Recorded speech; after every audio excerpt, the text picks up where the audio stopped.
A very good morning to everyone. First of all, I would like to thank the organizer for giving me a chance to represent my paper titled Aspectual Classification and Representation of Verbs in Assamese. Assamese is an Indo-Aryan language mostly spoken in the Northeast region and which also acts as a lingua franca of the entire region. So, a verb denotes or represents actions of the word where tense grounds an action in time. Aspect describes the internal structure of the grounded action. Aspect can be grammatical or lexical. Commonly defines aspect as presenting different ways of viewing the internal temporal constituency of a situation. Lexical aspect or action sort is associated with different classes of verbs. Wenger in 1967 classifies lexical aspect into 4 types, that is states, activities, achievement, and accomplishment. This classification is based on 3 major semantic features, that is stative versus dynamic, durative versus punctual, bounded versus unbounded. Now, in natural language, as the count mass distinction as a rule is not accountable to explain language usage, similarly verbs cannot be strictly fitted into these categories. It is based on our usage patterns. So Croft in 2012 in his book Verbs, Aspect and Causal Structure proposes a general framework that could account for different construal of aspectual types. He proposes to characterize the aspectual potential of predicates as 4 types of states, 2 types of activities, 2 types of achievement, and 2 types of accomplishment. Cross-aspectual classification captures the different ways of construing verbs when subjected to different semantic construction. Aspectual analysis has been long studied in the literature. Croft proposes a model of semantic analysis of aspectual nature of verbs by using a graphical representation termed as two-dimensional phrasal analysis. As the name suggests, it consists of 2 dimensions, one representing time in the x-axis and one representing qualitative states in the y-axis. Now, events unfold along a course of sequence of successive states named qualitative states. That is, events have a resting phase, that is before the event takes place, a transition phase that is changed from the resting phase, which Croft terms as a quantum jump, and then a termination phase. These 3 phases are termed as an aspectual contour of the event. This T/2 representation can accommodate the semantic differences of the same verb when subjected to different tense and aspectual construction. The construction of a verb is used the construction in which a verb is used profiles at least one of the aspectual contour of the event, and therefore frame semantics by Fillmore plays an important role in this model of analysis. Now, coming to frame semantics, Charles Fillmore introduces an influential theory of linguistic meaning. The basic idea of this theory is that the meaning of a word can be understood in relation to all of its essential concepts related to that word. For example, Sunday can be understood relative to the other days of the week. Thus, a concept denoted by a word must consist of a presupposed background semantic structure in which the concept is embedded. A word has a semantic frame associated with it. Semantic frame can be defined as the interweaving of all the related concepts without which the meaning of the word cannot be determined. The primary idea is that the meaning of a word can only be understood with access to all the necessary concepts of knowledge that is associated with it. For example, land and ground seems to designate the same concept, but the difference lies in the different frames associated with the word, where land profiles against water, but ground profiles against air. Verbs similarly as noun evoke frame semantic meaning. For instance, the interaction of tense and aspect profiles at least one of the event's aspectual contour. For example, in this diagram, the verb see can be construed in 2 different constructions. That is a transitory state, as in 1, I see Mount Everest, and as an achievement, as in 2, I reached the crest of the hill and saw Mount Everest.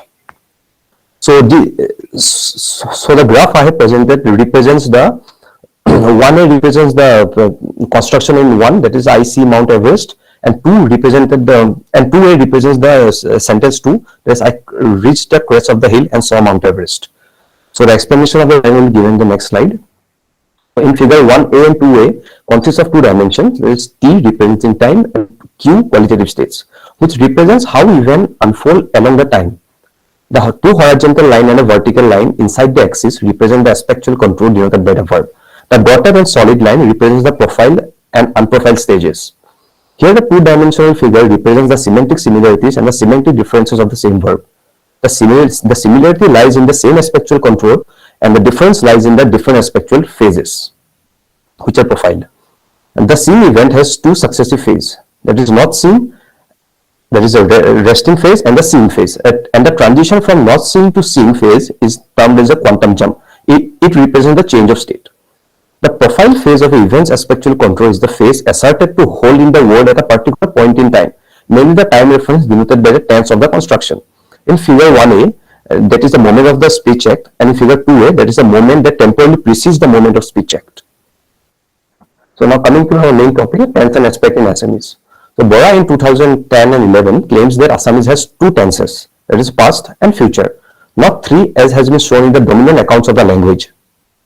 The past tense marker is isil, as in khelisil, that is play, and the future tense marker is ma or ib, as in khelibo and khelim. The progressive marker is denoted by e and as, and the perfective marker is denoted by the marker il. He has also proposed an ingressive aspect that focuses on the beginning of an action that is going to continue, which is marked by is. So now coming to the aspectual classification of verbs. States are situations or events which do not change over time. They are static, unbounded, and durative in nature. For example, in English, he loves Anne is a state which is static, unbounded, and durative. States can be further divided into four types. Now coming to the first one, transitory states. The example which I have cited is Ram hui ase. So these events do not hold over time. They may have an endpoint and thus are not durative. For example, here the verb sleep denotes an action which is stative and unbounded but not durative. As in one point of time, the act of sleeping will end and the subject will be awakened. Here the subject has a rest phase, that is the dotted line, and the stage before sleeping denoted by the dotted horizontal line, and then a change of state from not sleeping to sleeping. Thus the dotted vertical line represents that change of state. The horizontal line denotes the lasting of the change of state, that is sleeping. As in this situation is temporary, it is not marked with an arrow denoting the duration, as in the next example.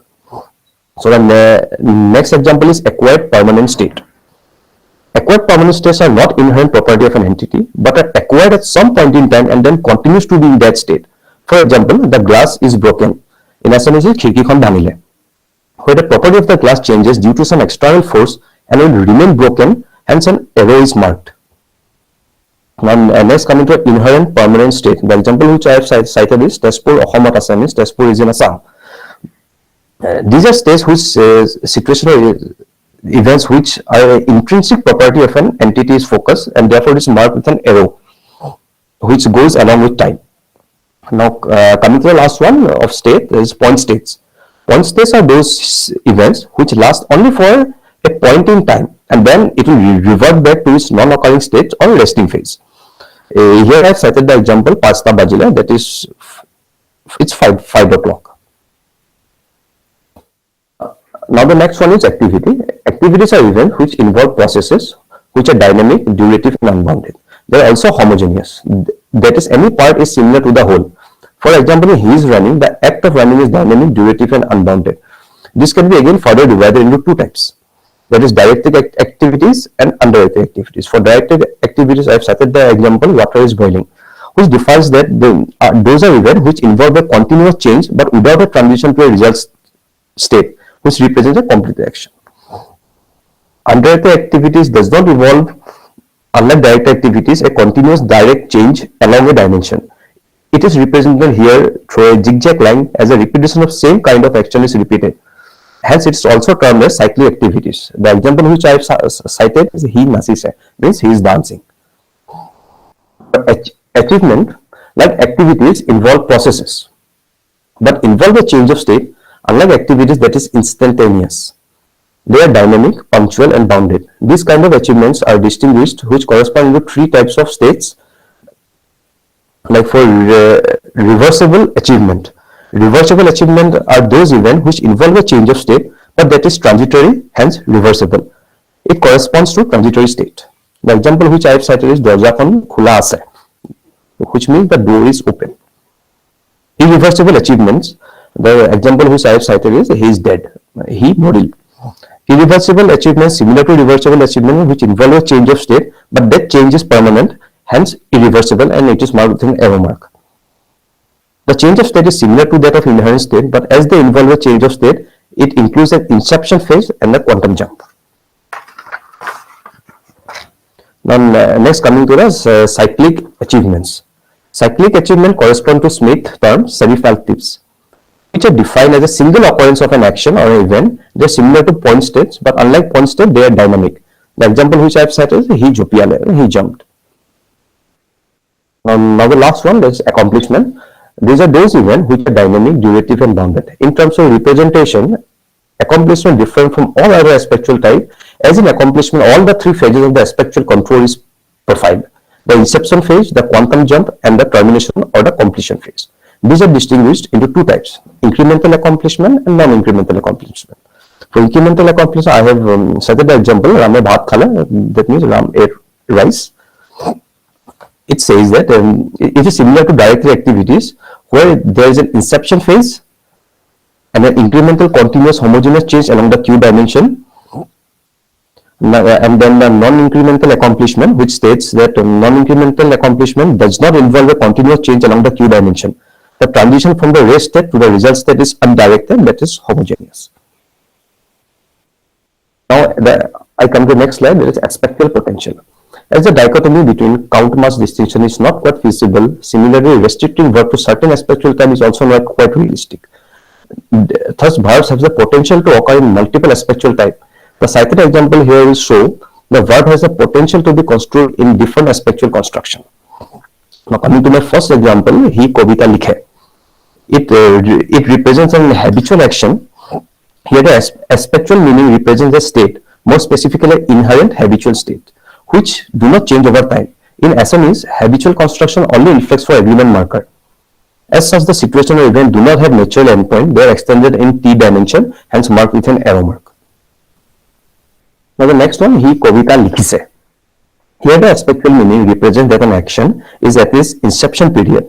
As the verb involved is a dynamic verb, one, it doesn't have an endpoint. However, in the construction, the endpoint is not profiled. It profiles the resulting state from the occurrence of the event. The next example, he kobita likhi ase. Here the aspectual meaning conveys that the action is started and culminated for some time but without a profiled endpoint. Now the next one, he kobita likhile. The aspectual meaning represents a completed profile event which includes an inception phase, culmination phase, and a termination phase. Now the next one, he kobita likhisile. Here the aspectual meaning conveys that the action was done by the agent in the past but not in the present.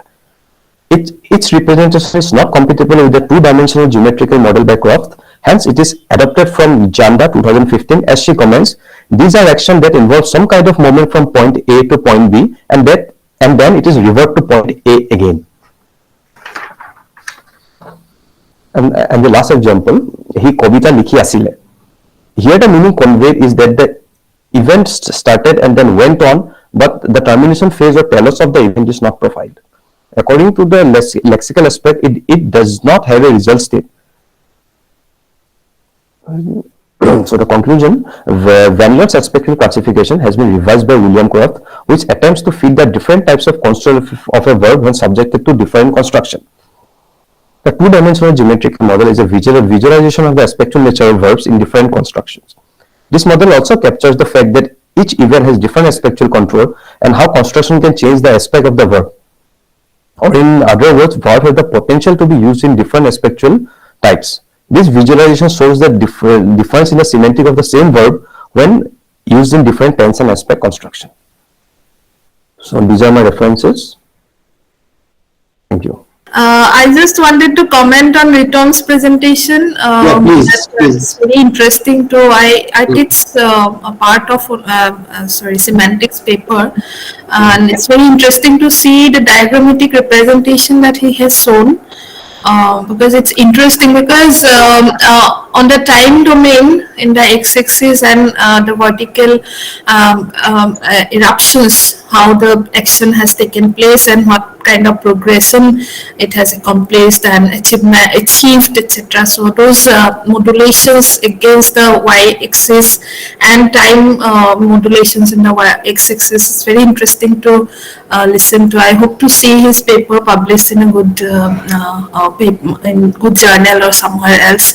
I missed the earlier presentations because I had a joint paper elsewhere in the C session, I guess. So congratulations to all the presenters, and Thanks to Sujoy and all the organizers. Thank you, ma'am.